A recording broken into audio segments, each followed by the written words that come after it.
देश का प्रधानमंत्री बैकवर्ड क्लासेस का है। सुप्रीम कोर्ट में हलफनामा दिया, हलफनामा में झूठा हलफनामा दिया। आंदोलन को, मिशन को हमने कमीशन नहीं बनाया। राजनीति का हाथी, सत्ता का हाथी कभी भी पागल हो सकता है। जैसे ही भारत बंद किया 29 जनवरी 2020 को, नरेंद्र मोदी ने बोलना बंद कर दिया, अमित शाह ने बोलना बंद कर दिया, सीएए बोलना ही बंद कर दिया। तो सीएए अगर भारत सरकार लागू करेगी तो एससी, एसटी, ओबीसी और मुसलमानों का इत्तेहाद और मुसलमानों की एकता जल्दी होगी। और अमित शाह, नरेंद्र मोदी, आरएसएस और विश्व हिंदू परिषद का जल्दी राम नाम सत्य होगा।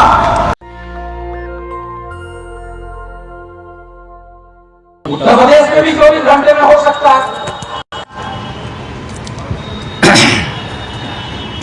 मगर ये देश का प्रधानमंत्री बैकवर्ड क्लासेस का है। सुप्रीम कोर्ट में हलफनामा दिया, हलफनामा में झूठा हलफनामा दिया।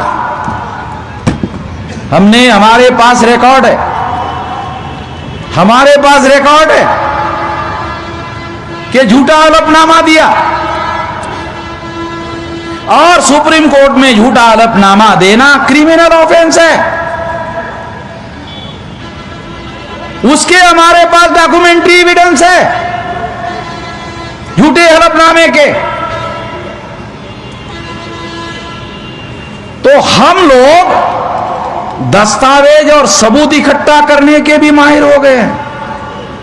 कैसे सबूत इकट्ठा करने चाहिए। तो इस तरह से ये लड़ाई लड़ी जाएगी, आप लोगों की लड़ाई लड़ी जाएगी, कमजोर और मजलूम लोगों की लड़ाई लड़ी जाएगी। जालिम लोगों के विरोध में तमाम मजलूमों को बाबा साहब आंबेडकर ने लिखा, जाति मत देखना, रंग मत देखना, झोपड़ी में रहता है ये मत देखना, महल में रहता है ये मत देखना, कौन से धर्म का है ये मत देखना, उसकी हाइट लंबी है या छोटी है ये मत देखना। तो ये लिखित है। और वो सिद्धांत को लेकर हम लोग सारे देश भर में संगठन बनाया। 13 स्टेट और 140 जिलों में वामसेप संगठन था, केवल 13 स्टेट में और 140 जिलों में। तब काशीराम जी ने ऐलान किया था मुलायम सिंह जी को मुख्यमंत्री बनाएंगे। बनाया है? बनाया कि नहीं बनाया? बनाया। अभी 31 राज्यों में 567 जिलों में 4000 से ज्यादा तहसीलों में 22,000 से ज्यादा ब्लॉक में 1.5 लाख से ज्यादा गांवों में हमारा नेटवर्क फैल गया है। इतना विशाल आंदोलन हो गया है। तो आंदोलन को, मिशन को हमने कमीशन नहीं बनाया, बनने दिया। और कहा था लोगों को कि महावत बनाएंगे, वादा किया था। क्या वादा किया था? महावत बनाएंगे, क्योंकि हाथी कभी भी पागल हो सकता है। आपको लग रहा होगा कि मैं बहुजन समाज पार्टी के हाथी के बारे में बोल रहा हूं। नहीं नहीं नहीं नहीं नहीं, राजनीति का हाथी, सत्ता का हाथी कभी भी पागल हो सकता है। बुजुर्ग कहते हैं कभी भी पागल हो सकता है। इसके पहले कि वो पागल हो जाए, महावत खड़ा कर देना चाहिए, ताकि वो पागल होने के बाद कहीं पैर हमारे ही सर पर ना रख ले, साले हमको ही कुचलने का काम ना करे। इसके लिए महावत हमारे पास होना चाहिए और हमने महावत खड़ा किया हुआ है। और जब सरकार ने कहा सीएए लागू करेंगे, देश भर में लागू करेंगे, याद है कहा था देश भर में लागू करेंगे।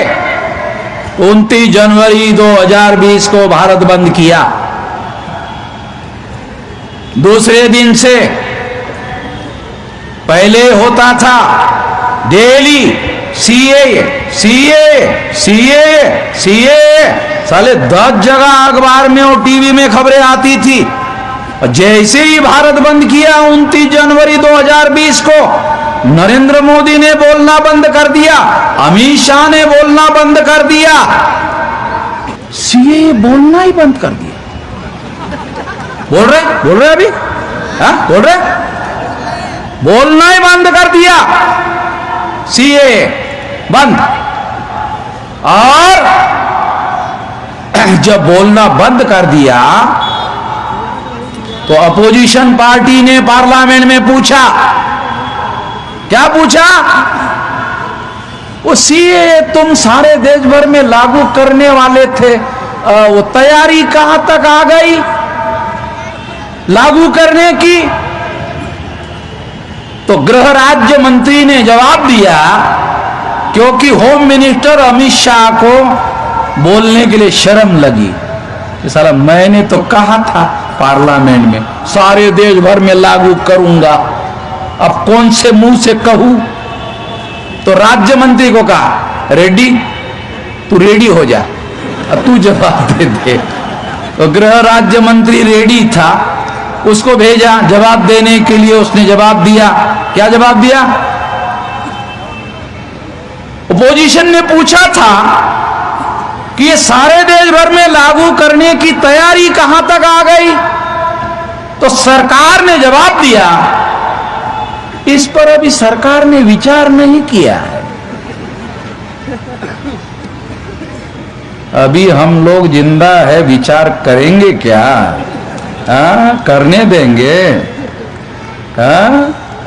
अगर दोबारा करेंगे तो हम है इधर। और मैं तो ये कहता हूं कि वो लागू करने के बारे में कोशिश करे तो इससे एक काम बहुत आसान होगा। कौन सा? कि एससी एसटी ओबीसी के लोगों को तो हमारी बात समझ में आती है, मुस्लिम समाज के लोगों को हमारी बात पूरी तरह से समझ में नहीं आती है। मगर जब सीएए के लिए भारत बंद का हमने ऐलान किया तो सारे देश भर में मुस्लिम लोगों ने हमारा साथ दिया, सारे देश भर में। तो सीएए अगर भारत सरकार लागू करेगी तो एससी एसटी ओबीसी और मुसलमानों का इत्तेहाद और मुसलमानों की एकता जल्दी होगी। और अमित शाह, नरेंद्र मोदी, आरएसएस और विश्व हिंदू परिषद का जल्दी राम नाम सत्य होगा। अगर वो लागू करने की कोशिश करेंगे तो हमारे लोगों का इत्तेहाद जल्दी होगा, एकता जल्दी होगी।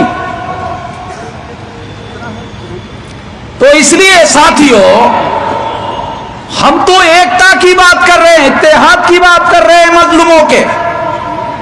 और भारत के संविधान के अनुसार ये करने के लिए हम सब लोगों को आर्टिकल 19 में मौलिक अधिकार है, फंडामेंटल राइट है।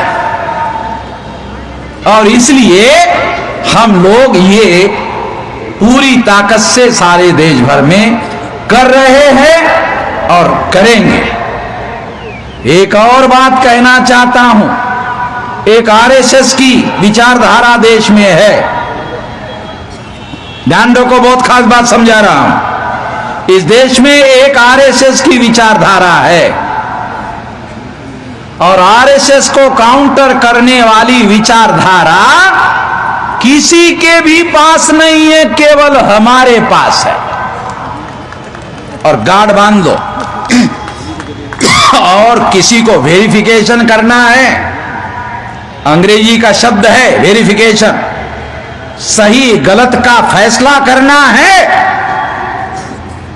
तो कर लो, जाहिर कर लो कि एक तो देश में आरएसएस की विचारधारा है और आरएसएस को काउंटर करने की विचारधारा केवल मात्र हमारी है, केवल मात्र हमारे पास है।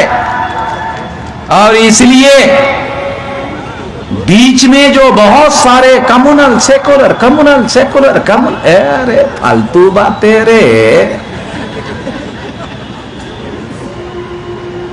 हमारे पास है असली विचारधारा काउंटर में।